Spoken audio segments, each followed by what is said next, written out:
Lieutenant general Mohammad Asim Malik DG ISI तैनात 30 सितंबर को अपनी जिम्मेदारियां संभालेंगे। मोहम्मद आसिम मलिक इस वक्त जीएचक्यू में एडजुटेंट जनरल के फराइज सर अंजाम दे रहे हैं। लेफ्टिनेंट जनरल मोहम्मद आसिम मलिक इससे पहले बलूचिस्तान में इन्फेंट्री डिवीजन और वजीरिस्तान में इन्फेंट्री ब्रिगेड कमांड कर चुके। लेफ्टिनेंट जनरल मोहम्मद आसिम अपने कोर्स में एजाज शमशीर भी हासिल कर चुके। चीफ इंस्ट्रक्टर एनडीयू और instructor command and staff college Quetta भी तैनात रह चुके। लेफ्टिनेंट जनरल आसिम मलिक के वालिद गुलाम मोहम्मद भी लेफ्टिनेंट जनरल तैनात रहे।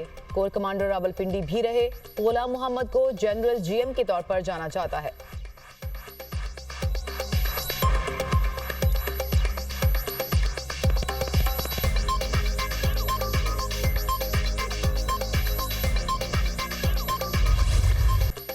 इलेक्शन कमीशन आम इंतखाबात में अपना किरदार अदा करने में नाकाम रहा। इंतखाबी निशान ना देना सियासी जमात के इंतखाब लड़ने के कानूनी और आईनी हक को मुतासिर नहीं करता।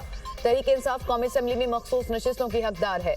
इलेक्शन कमीशन मखसूस नशिस्तों पर तहरीक इंसाफ के उम्मीदवारों को नोटिफाई करे। सुप्रीम कोर्ट ने मखसूस नशिस्तों से मुतालिक केस का 70 सिफात पर मुश्तमिल तफसीली फैसला जारी कर दिया। तफसीली फैसला जस्टिस मंसूर अली शाह ने तहरीर किया। तहरीक इंसाफ एक सियासी जमात है। आइन या कानून सियासी जमात को इंतखाबात में उम्मीदवार खड़े करने से नहीं रोकता। तहरीक इंसाफ ने 2024 की आम इंतखाबात में कौमी और सूबाई असम्बलियों की नशिस्तें जीती या हासिल की हैं। इलेक्शन कमीशन का 1 मार्च का फैसला आइन से मुतसादिम है। फैसले में कहा गया कि इलेक्शन में बड़ा स्टेक अवाम का होता है। अवाम की ख्वाहिश और जमहूरियत के लिए शिफाफ इंतखाबात जरूरी हैं।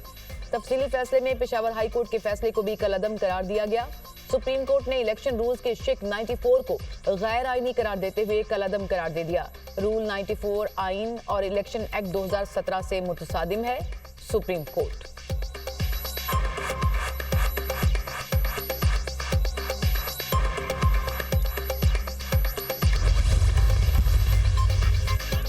आठ जजेस के सुप्रीम कोर्ट के 2 जजेस के 12 जुलाई के फैसले को गैर आईनी करार देने के रिमार्क्स पर सख्त तनकीद। तफसीली फैसले में कहा जस्टिस अमीनुद्दीन और जस्टिस नईम अख्तर अफगान का अमल सुप्रीम कोर्ट के जजेस के मनसब के मुनाफी है। जिस अंदाज में 2 जजेस ने अक्सरियती फैसले पर इख्तलाफ का इजहार किया वो मुनासिब नहीं। इस तरह साथी जजेस से बारे राय देना सुप्रीम कोर्ट की साख को मुतासिर करने के मुतरादिफ है। कानूनी मामलात पर जज अपनी राय देने का हक रखता है। जिस अंदाज में 2 जजेस ने अक्सरियती फैसले को गलत कहा ये निज़ामी इंसाफ में खलल डालने के मुतरादिफ है। भारी दिल से बताते हैं कि 2 साथी जस्टिस अमीनुद्दीन जस्टिस नईम अफगान ने हमारे फैसले से इत्तफाक नहीं किया। साथी जजेस के 3 अगस्त के इख्तलाफी नोट सुप्रीम कोर्ट के जजेस के हवाले से मुनासिब नहीं। ज्यादा परेशान कुन बात यह है कि जजेस अपनी राय देते हुए हदूद से तजावुज कर गए। तो जजेस ने 80 कामयाब उम्मीदवारों को वार्निंग दी।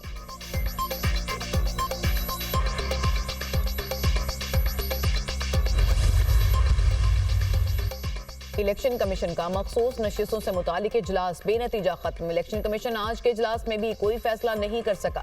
इलेक्शन कमीशन का कानूनी माहिरीन से मजीद मुशावरत जारी रखने का फैसला। इजलास में मखसूस नशिस्तों पर सुप्रीम कोर्ट के फैसले पर अमल दरामद पर गौर किया गया।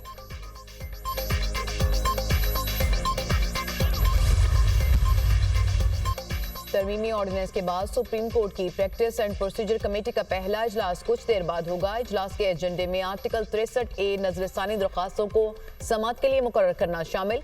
इजलास में जस्टिस अमीनुद्दीन बतौर मेंबर पहली मरतबा शरीक होंगे। तरमीमी ऑर्डिनेंस से पहले प्रैक्टिस एंड प्रोसीजर कमेटी में जस्टिस मुनीब अख्तर शामिल थे।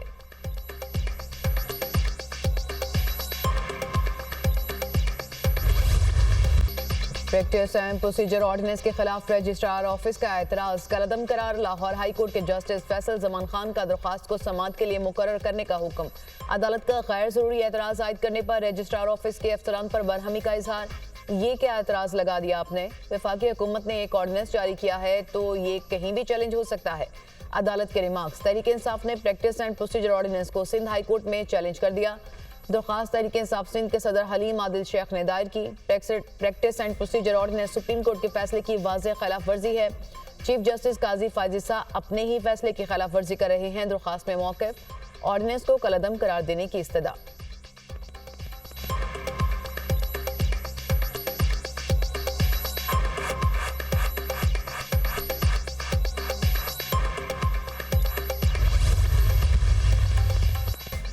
आईनी तरामीम गैर आईनी है। तरामीम एक बंदे को फायदा पहुंचाने के लिए की जा रही हैं। अगर कोई जज मर्जी के फैसले ना दे तो उसको तब्दील कर दिया जाएगा। मजीद तजुर्बात नहीं चलेंगे, सुप्रीम कोर्ट को हम मजबूत करेंगे।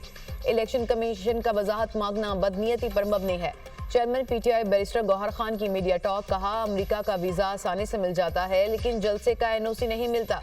एनओसी के लिए ऐसी शराइत रखी जाती हैं कि जलसा ना हो। अवाम ने फिर भी 7 घंटे में कामयाब जलसा करके दिखाया।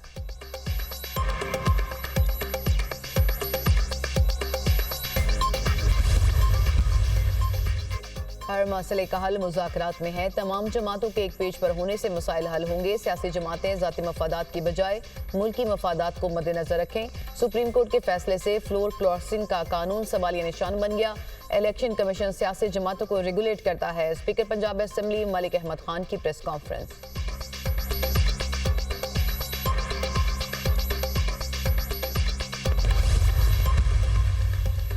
इस्लामाबाद इलेक्शन ट्राइब्यूनल की तब्दीली। इलेक्शन कमीशन ने एमएनएस की दरखास्तें कल समाअत के लिए मुकर्रर कर दी। इस्लामाबाद हाई कोर्ट के हुक्म के मुताबिक समाअत के लिए तमाम फ्रीकैन को नोटिस भेज दिए गए।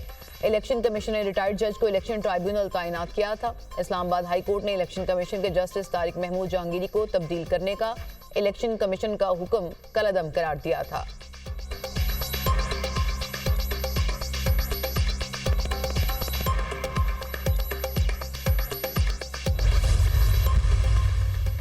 मालियाती पॉलिसी में मुदाखलत नहीं करेंगे। सुप्रीम कोर्ट बतौर अदालत रेगुलेटरी ड्यूटी से मुतालिक मुज़ाकरात नहीं कर सकती। जस्टिस मंसूर अली शाह के रिमार्क्स। सुप्रीम कोर्ट में कपड़ों की पैकिंग के लिए बैरून मुल्क से मंगवाए खाम माल पर रेगुलेटरी ड्यूटी आयद करने के खिलाफ केस।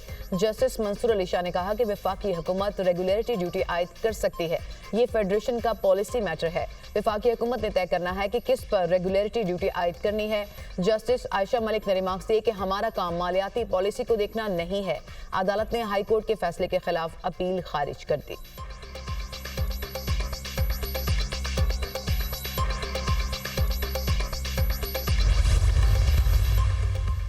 चीनी सदर शी जिनपिंग का वज़ीर-ए-आज़म शहबाज शरीफ की सालगिरह पर तहनीती खत। आपकी सालगिरह पर मुबारकबाद और नेक तमन्नाओं का इजहार करता हूँ। पाकिस्तान और चीन कतन और अच्छे वक्तों के स्ट्रेटेजिक ताउन के शराकतदार हैं। तारीख गवाह है कि दोनों ममालिक ने हमेशा एक दूसरे पर भरोसा किया और हमेशा एक दूसरे का साथ दिया। दोनों ममालिक के माबैन ऐसा मजबूत रिश्ता कायम हुआ जिस पर बदलता हुआ बैनुल-अक़वामी मंजरनामा कभी असरअंदाज नहीं हुआ। चीन पाकिस्तान ताल्लुकात की मजबूती मेरे लिए इंतहाई अहमियत की हामिल है। आपके साथ मिलकर स्ट्रेटेजिक ताउन के फ़रोग़ और सी पैक की तामीर के लिए काम करने का ख्वाहिशमंद हूँ। खत का मतन।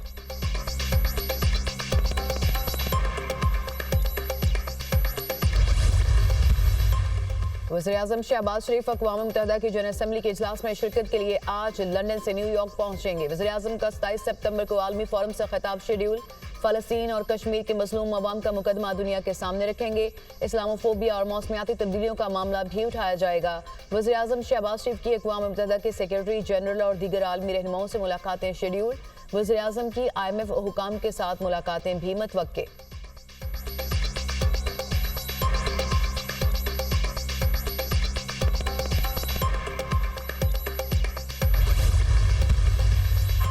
वफाकी वज़ीर दाखिला की सऊदी सफ़ीर से मुलाकात। मोहसिन नकवी ने सऊदी अरब के कौमी दिन पर सऊदी अरब के सफ़ीर को मुबारकबाद दी। वज़ीर दाखिला का सऊदी अरब के शाही खानदान और अवाम के लिए नेक तमन्नाओं का इजहार। मोहसिन नकवी ने कहा, सऊदी अरब ने हर आजमाइश में पाकिस्तान का पूरा साथ दिया। हर पाकिस्तान को सऊदी अरब से तारीखी दोस्ती पर नाज है।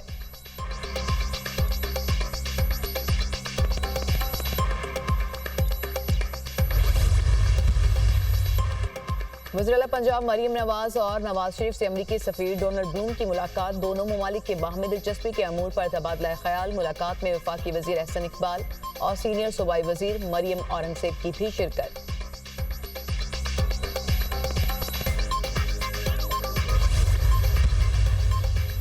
और ICC women T20 world cup कौमी वुमेन टीम दुबई पहुंच गई। वर्ल्ड कप से पहले Pakistani team 2 warm up matches खेलेगी। 6 अक्टूबर को रवायती हरीफ भारत से मुकाबला होगा। चेयरमैन PCB मोहसिन नकवी का वुमेन क्रिकेट टीम के लिए नेक ख्वाहिशात का इजहार। कहा, उम्मीद है टीम वर्ल्ड कप में अच्छी कारकर्दगी दिखाएगी।